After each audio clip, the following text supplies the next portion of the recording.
ओम नमो आदेश सर्वांना. तर सर्वांना आजचा दिवस चांगला जावा हीच कानिपनाथ बाबांशी प्रार्थना करते आणि आजच्या नवीन व्हिडिओमध्ये तुमचं सर्वांचं स्वागत करते. तर सर्वांना परत एकदा नमस्कार. तर नवरात्रातील सर्वात महत्त्वाचा दिवस म्हणजेच महानवमी. महानवमीबद्दल खास माहिती घेणार आहोत आज आपण आजच्या व्हिडिओमध्ये.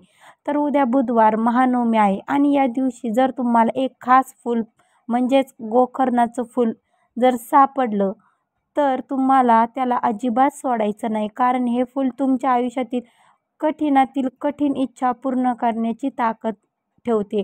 हो, बरोबर ऐकलं. फक्त एक दिवसाची इच्छापूर्ती आणि आयुष्य सोन्यासारखं उजळून निघणार आहे.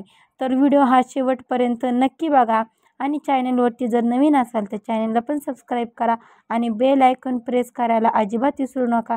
जेव्हा कधी मी नवीन व्हिडिओ अपलोड करेन तेव्हा सर्वात अगोदर नोटिफिकेशन तुम्हाला पडेल आणि तुम्ही एकही व्हिडिओ मिस करणार नाही.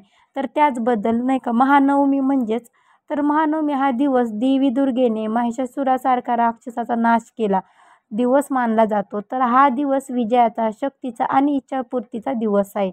तर महानवमीला देवीची विशेष पूजा केल्यास जीवनातील संकटे दूर होतात, शत्रू नष्ट होतात आणि प्रगतीचा मार्ग खुला होतो. म्हणून या दिवशी मिळालेलं प्रत्येक चिन्ह, प्रत्येक वस्तू ही देवीच्या आशीर्वादासारखं मानलं जातं. तर त्याचबरोबर सर्वांना असा प्रश्न पडतो की हे गोकर्णाचं फुल म्हणजे काय आहे?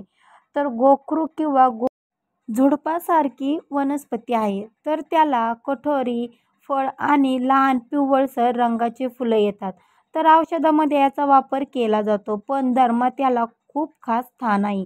तर गोकर्णाचं फूल सहज मिळत नाही, पण जर नशिबाने ते तुम्हाला महानवमीच्या दिवशी जर दिसलं तर समजून घ्या की ते देवीची थेट आशीर्वाद स्वरूप आहे. तर त्याचबरोबर आपण गोकर्णाचं फूलसुद्धा असं बोलले जातं की महादेवाच्या पिंडीवर जर आपण गोकर्णाचं फूल जर वाहिलं तर 1 तोळा सोनं वाहिलं देखील सुद्धा आहे.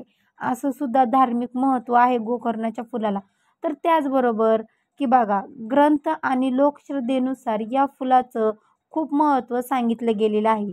तर नवमीला मिळालेल्या गोकर्णाचं फूल देवीसमोर अर्पण केल्यास तिचा विशेष आशीर्वाद तर मिळतोच. तर त्याचबरोबर हे फूल मिळून देवीला वाहिलं की काही ठिकाणी आपली इच्छा असो ती सुद्धा आपली पूर्ण होते. तर त्याचबरोबर बघा, या दिवशी मिळालेलं फूल घरात आणलं तर जीवनातील शत्रू, अडथळे आणि नकारमार्थ शक्ती नष्ट होते. आणि श्रद्धेनुसार जर हे फूल घरात ठेवलं की दारिद्र्य दूर होतं, पैसा आणि सुखसमृद्धीसुद्धा वाढते. तर आयुष्याचं सोनंसुद्धा होतं. या फुलाच्या कृपेने आयुष्याचं सोन्यासारखं उजळून जातं. म्हणजेच यश, प्रेम, कुटुंबातील सौख्य आणि आरोग्य सर्व काही मिळतं. तर त्याचबरोबर बघा, महानवमीच्या दिवशी जर हे फूल कुठे दिसलं तर अजिबात सोडू नका, कारण की ते हातात घ्या, देवीसमोर ठेवा आणि प्रार्थना करा. जय आंबे गौरी, माझ्या मनातली इच्छा पूर्ण कर. हे फूल ताईत बनवून जवळ ठेवलं तरीही वर्षभर देवीची कृपा मिळते असं सुद्धा मानलं जातं. तर अशा श्रद्धा आपल्या संस्कृतीत हजारो वर्षापासून चालत आलेल्या आहेत. तर त्या आपल्याला श्रद्धा, विश्वास आणि सकारात्मकता देतात. तर म्हणून उद्या बुधवार महानवमीला देवीला आठवा, मनोभावे पूजा करा आणि जर गोकर्णाचं फूल नशिबाने दिसलं तर समजा तुमच्या आयुष्यात अंधार संपला आणि सोनं उजाळलेलं आहे. तर महानवमी आणि गोकर्णाच्या फुलाचं खास महत्त्व. तर गोखरू किंवा गोकर्ण हे एक औषधी वनस्पती आहे. तर त्याला पिवळसर लहान फूल आणि कटोरी फळे लागतात. तर हे फूल साधं असलं तरी धार्मिक दृष्टीने अत्यंत पवित्र मानलं जातं. विशेष म्हणजे नवरात्रात आणि विशेषतः महानवमीच्या दिवशी याचं खूप महत्त्व वाढतं. तर त्याचबरोबर माळ अर्पण करण्याची सुद्धा आपल्या हिंदू धर्मामध्ये परंपरा आहे. तर महानवमीला देवीला विविध फुलं अर्पण केली जातात. तर त्याचबरोबर पण जर गोकर्णाचं फूल जर मिळालं तर त्याची माळ विणून देवीला घालतात, अशी प्राचीन परंपरा आहे. कारण हे फूल दुर्मिळ असल्यामुळे हे मिळालं तर देवीचा आशीर्वाद मिळाल्यासारखा मानला जातो. तर माळ अर्पण करण्यामागे श्रद्धासुद्धा लागते. तर देवी प्रसन्न होऊन इच्छापूर्ती तर करते, जीवनातील शत्रूचा नाशसुद्धा करते.